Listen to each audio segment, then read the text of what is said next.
আসসালামু আলাইকুম প্রিয় শিক্ষার্থী বন্ধুরা, জেএসসি পরীক্ষার্থীদের জন্য সুখবর।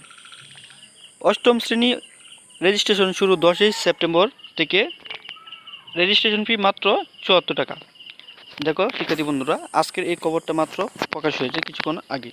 প্রিয় শিক্ষার্থী বন্ধুরা, জেএসসি পরীক্ষার্থীরা তোমরা যারা আছো, তোমরা হয়তো পড়ার টেবিলে আছো, তোমরা যেখানেই থাকো না কেন, তোমরা এখন থেকে প্রস্তুতি শুরু করে নাও। তোমাদের পরীক্ষা শুরু হয়ে যাবে এবং তোমাদের জেএসসি পরীক্ষার জন্য রেজিস্ট্রেশন কার্যক্রম শুরু হয়েছে। দেখা যাক কি বলা হয়েছে। অষ্টম শ্রেণীতে অধ্যয়নরত শিক্ষার্থীদের রেজিস্ট্রেশন কার্যক্রম শুরু হবে আগামী 10ই সেপ্টেম্বর।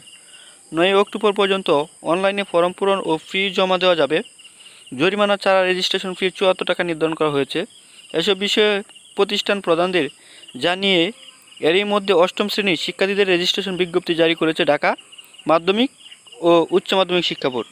বিজ্ঞপ্তিতে বোর্ড জানিয়েছে, জেএসসি পরীক্ষার বছরের 1 জানুয়ারি পরীক্ষার্থীদের ন্যূনতম বয়স 11 বছরের বেশি হতে হবে এবং 31শে ডিসেম্বরের মধ্যে সর্বোচ্চ 17 বছর। তবে বিশেষ চাহিদা সম্পন্ন প্রতিবন্ধী শিক্ষার্থীদের ক্ষেত্রে এ বয়সসীমা 22 বছর দেওয়া হয়েছে।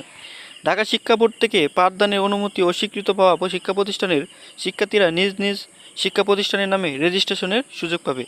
নির্ধারিত সময়ের মধ্যে শিক্ষার্থীদের রেজিস্ট্রেশন করতে ব্যর্থ হলে দায় প্রতিষ্ঠান প্রধানকে বহন করতে হবে। প্রিয় শিক্ষার্থী বন্ধুরা, তোমরা যারা জেএসসি পরীক্ষা দিবা, সামনেই তোমাদের পরীক্ষা, যেহেতু তোমাদের রেজিস্ট্রেশনও কিন্তু 10 তারিখ থেকে শুরু হয়ে গেছে এবং অনলাইনে সেটা করতে পারবে। তাই দেরি না করে প্রিয় শিক্ষার্থী বন্ধুরা, তোমরা রেজিস্ট্রেশনগুলো করে নিও এবং পরীক্ষার জন্য প্রস্তুতি নিও।